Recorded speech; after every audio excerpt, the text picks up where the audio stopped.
Two people have been arrested in the murder of a pregnant teenager at a Valley Park. Yeah, the suspects in the murder of 16-year-old Zariah Dodd have now been identified as 18-year-old Jacree James Gillette and 36-year-old Jarrell Davis. Davis was the father of Zariah's unborn child. A 16-year-old girl, pregnant, alone in the dark. Hours later, her body is found in a park, a single gunshot to the head.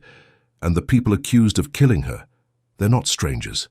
But what if I told you, Zariah had already begged for help months earlier, and the person she feared most was the father of her unborn child?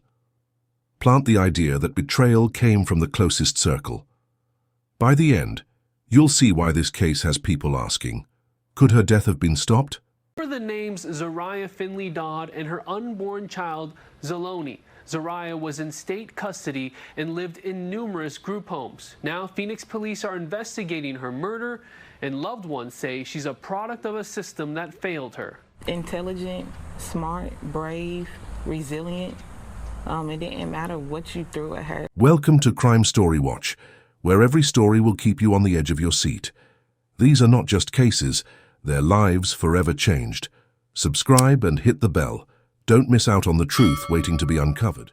This story takes us to Arizona, a place where the sun blazes in the day and the desert nights carry a strange kind of silence, but not the safe kind. Arizona is famous for its sunsets, the Grand Canyon, and that wide-open desert freedom. But ask anyone who lives here, the state also has its dark side. Crime isn't just in the alleys of big cities, it creeps into neighborhoods, into schools, into the lives of kids who should be safe.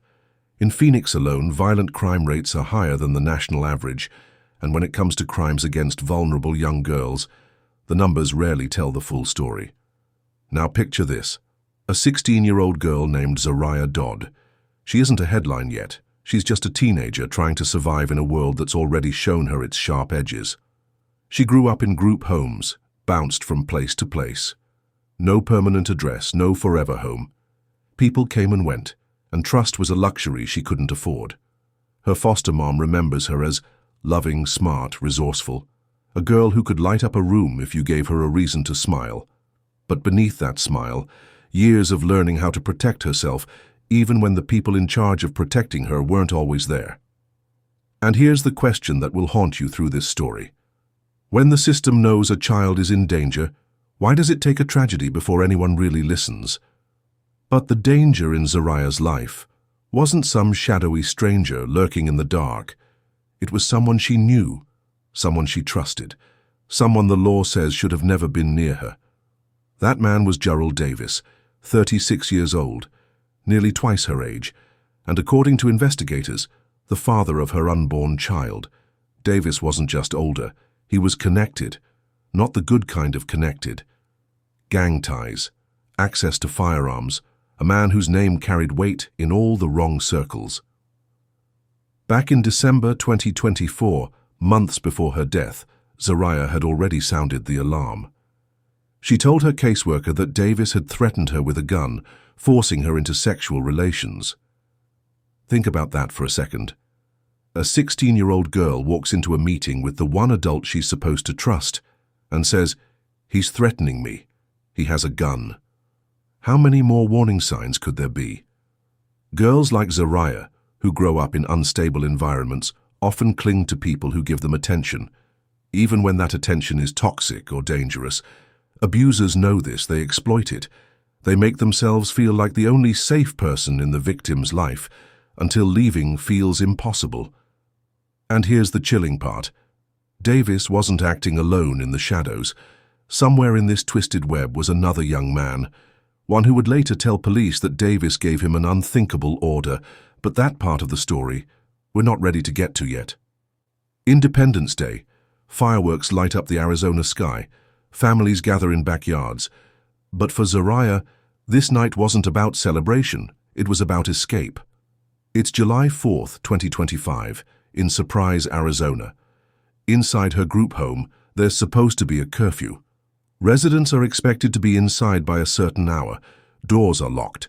Staff are there to monitor. But Zariah, 16 years old, 22 weeks pregnant, leaves. Talked about how she wants to be a mother, but she's afraid because she's a child having a child.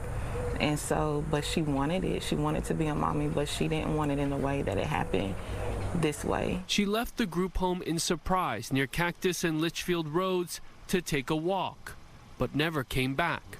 And here's where the first cracks in the system show. The group home doesn't report her missing until around midnight, hours after curfew. Think about that. Going through her phone, I then noticed that her social media that I also contact her on is completely gone. She believes Sunrise Residential should not have let Zariah walk out on her own. Being able to just walk outside the street at 7 o'clock at night at dark and you're pregnant, as a parent, even if my child wasn't in DCS, I wouldn't allow that to happen. 16 and pregnant, you're walking out. The 4th of July is one of the busiest nights for police, emergency calls and accidents. Every minute counts. That delay could have been the gap that changed everything. Why wasn't the alarm raised sooner? If a pregnant 16-year-old leaves without permission, should there be an immediate search? How long would you wait if it was your child?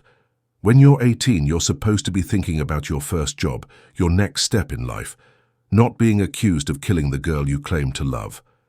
That's where Jeffrey James Gillett comes in.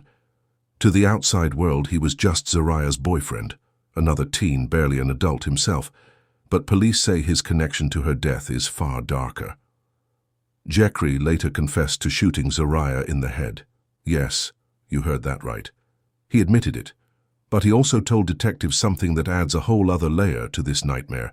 He said Gerald Davis, the 36-year-old alleged father of Zariah's unborn baby, ordered him to do it, and not just ordered, threatened. According to Jeffrey, Davis told him, "If you don't kill her, I'll kill you, and I'll kill her too."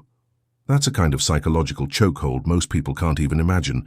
A young man, barely an adult, being manipulated by someone older, more dangerous, and already accused of abusing the girl in question. Investigators believe Davis had one main reason. Zariah was 22 weeks pregnant. Her baby would have been living proof of a serious crime, statutory rape, sexual abuse of a minor. If she spoke out, Davis could lose everything: his freedom, his street credibility, maybe even his life in the criminal world. But here's the thing, Jeffrey's confession doesn't wipe away his part in this. He didn't go to the police before it happened. He didn't warn Zariah. Instead, on that early morning in Maryview Park, he says he carried out Davis's order. Was Jeffrey truly a victim of manipulation, or a willing accomplice? If someone's holding a gun to your life, can that justify taking another? Would you see him as a scared kid or a killer? July 5th, 2025. The sun is barely peeking over Phoenix.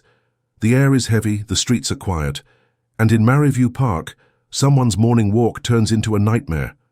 At 6 a.m., a passerby calls 911.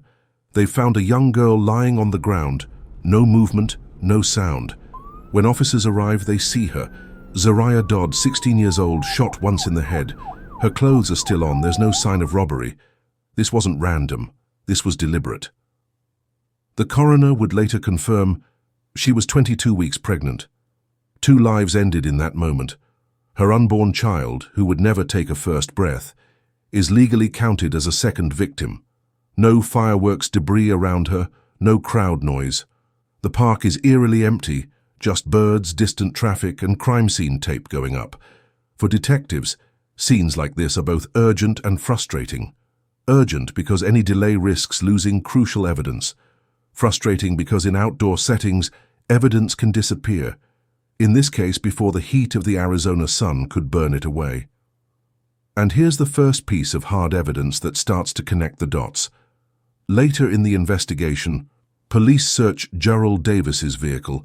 Inside, they find a tumbler cup. Not just any cup, but one identical to a cup Zariah owned and was known to carry. A small object, but in cases like this, small objects can blow a case wide open. But there's something even more chilling. Davis's phone records. Cell tower data puts him near Maryview Park right around the time of the murder, which means he wasn't just some distant mastermind. He was close. Too close. 2 lives gone. 1 teenager silenced. If stories like this make you feel something, don't just scroll, subscribe, comment, share. Your engagement helps this message reach more people, so maybe the next girl isn't found in a park at sunrise. When police finally brought in Jeffrey James Gillette for questioning, the room was thick with tension. This wasn't just a kid caught in a bad situation. This was a young man holding secrets that could break the case wide open. He didn't waste time. Jeffrey confessed, not just that he was there, but that Jarrell Davis ordered him to kill Zariah, told him if he didn't, he would be dead. Imagine being 18, caught between fear and loyalty, forced to make a choice no one should ever face. A choice that ended a young girl's life and silenced 2 lives in one night. But Jarrell Davis, he didn't admit to it right away. At first, he denied everything. Then, when confronted with the evidence, he finally owned up to driving them to Maryview Park and coming back after Jeffrey called him, saying it was done. Why would the father of the unborn child want to kill the very girl carrying his baby? What secrets was he trying to bury, and how did fear twist a young man's loyalty into something deadly? Jarrell Davis wasn't just facing murder charges. As police dug deeper, a much darker pattern emerged. More than 20 additional charges piled up against him, all tied to sexual misconduct with another minor, a 17-year-old named Ania Morris. Ania's family had even filed an order of protection against Davis before this all came to light. This wasn't a one-time crime. It was a web of abuse, manipulation, and silence, one that left multiple victims in its wake. So was Zariah's murder about silencing her, protecting Davis from exposure, or was it something even more twisted? A desperate attempt to erase a past he knew would destroy him. These layers don't just tell us what happened. They show how power, fear, and control can trap victims in deadly cycles. And the question remains, how many more voices were silenced before hers? The charges, they're serious. Both Jarrell Davis and Jeffrey James Gillette are facing 2 counts of first-degree murder, one for Zariah and one for her unborn child. That means the law is recognizing the baby as a victim too, a life lost before it even began. High cash bonds have been set, around $1 million each, reflecting the severity of the crime and the risk these men pose to the community. And with the case's shocking details and the cruelty involved, prosecutors aren't ruling out the death penalty. But justice isn't just about punishment. It's about sending a message that no one, no matter who they are, is above the law. That betrayal of trust, especially when it takes a life, comes with consequences. The courtroom battle is just beginning, but the echoes of this crime will be felt long after verdicts are read. Zariah's story isn't just about one night. It's about broken trust, lost innocence, and a system that still has so far to go. So here's the question. What's worse? Being hurt by a stranger in the shadows, or by someone you believed loved you? If this story hit you hard, if you want to see real change, don't just watch and scroll, subscribe now. Your engagement helps this message reach people who need to hear it. Say her name, Zariah Dodd. Drop a purple heart emoji in the comments for her, share this video with your friends and family, and tell us where you're watching from, because every voice counts. And if you're still here, but not subscribed, tell us why in the comments, because every single one of us has the power to help stop this from happening again. How does a 36-year-old man who got a 16-year-old pregnant convince her teenage boyfriend to help him murder her and their unborn baby? What kind of evil conversation leads 2 men to decide that killing a pregnant child is their best option?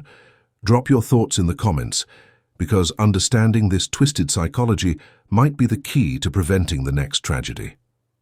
Do you think James Gillette was manipulated by Davis, or was he equally evil?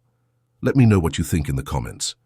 Remember, the silence after Zariah's death is where too many stories like hers begin.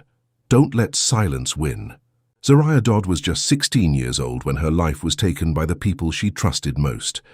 Our hearts go out to her family, friends, and everyone who loved her. May she rest in peace, and may her story help protect other vulnerable young people from similar tragedies. Thank you for watching. Please stay safe out there, and I will see you in our next video.